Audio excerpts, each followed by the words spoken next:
ఏ బాటైనా పర్వాలేదంట, సమయంతో సాగటమే మన సింపుల్ సిద్ధాంతం.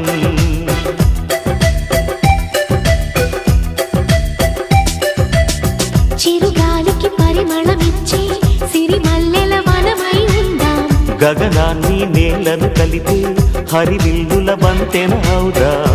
ఆనందం అంటే అర్థం మనమందా, ప్రతి పూట పాతై సాగే హుషారు సరిగమలో.